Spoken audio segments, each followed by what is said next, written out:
श्लोक अहिल्याबाई होळकर कर्जमाफी योजना जाहीर करून एक मोठा दिलासा दिला गेलेला आहे.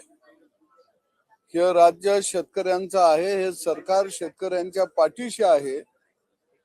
हा एक मोठा संदेश खऱ्या अर्थानं देवाभाऊनी या अर्थसंकल्पाच्या माध्यमातून महाराष्ट्रातील शेतकऱ्यांना दिला आहे. देवाभाऊंच्या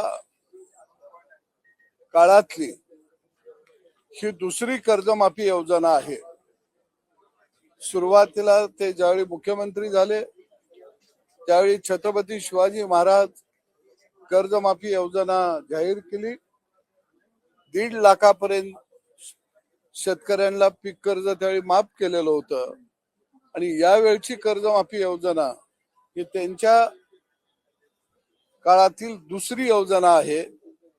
पुण्यश्लोक अहिल्याबाई होळकर सप्टेंबर 2025 पर्यंतच्या थकीत पीक कर्ज शेतकऱ्यांना 2 लाख आणि प्रोत्साहनपर अनुदान 50,000 रुपये देण्याचा त्यांनी निर्णय घेतलेला आहे. नियमित कर्ज भरणाऱ्या शेतकऱ्यांना महाराष्ट्रातला शेतकरी मोठ्या आशेनं अपेक्षेनं या अर्थसंकल्पाकडे डोळे लावून बसलेला होता आणि त्याच्या अपेक्षा पूर्ण करण्याचं काम खऱ्या अर्थानं देवाभाऊनं केलेले आहे.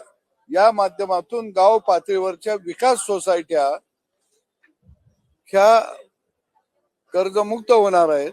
शेतकऱ्यांनी घेतलेलं पीक कर्ज हे गाव पातळीवरचं किमान 5 एकराच्या आतल्या शेतकऱ्याला मोठा दिलासा या कर्जमाफी योजनेतून मिळणार आहे. दुसऱ्या बाजूला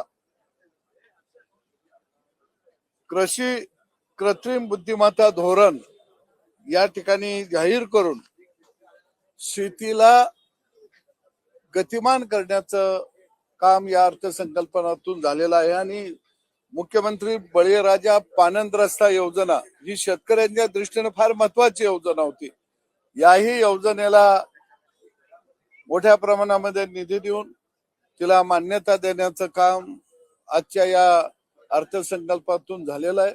आणि निश्चितच बळीराजा हा आमचा कणा आहे आणि हा कणा आम्ही मोडू देणार नाही अशी भूमिका या अर्थसंकल्पातून त्यांनी मांडली. त्याचं मी स्वागत करतो.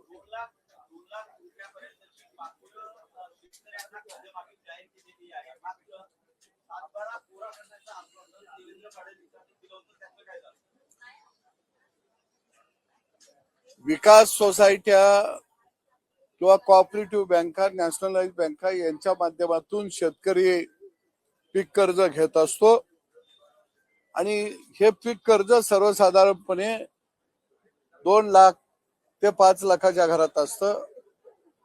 परंतु अल्पभूधारक शेतकरी ह्यातून संपूर्ण कर्जमुक्त होणार आहे. त्यामुळं अल्पभूधारक शेतकऱ्याला हा यातून मोठा दिलासा मिळालेला आहे. कारण महाविकास आघाडीच्या काळामध्ये सुद्धा 2 लाखाची कर्जमाफी झालेली होती.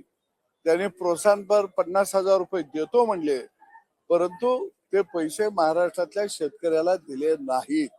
आणि म्हणून मला वाटतं जे देता येतं ते देण्याचा प्रामाणिक प्रयत्न खऱ्या अर्थानं देवाभाऊच्या सरकारनं केलेला आहे आणि निश्चितपणानं महाराष्ट्रातला शेतकरी याचं स्वागत करेल.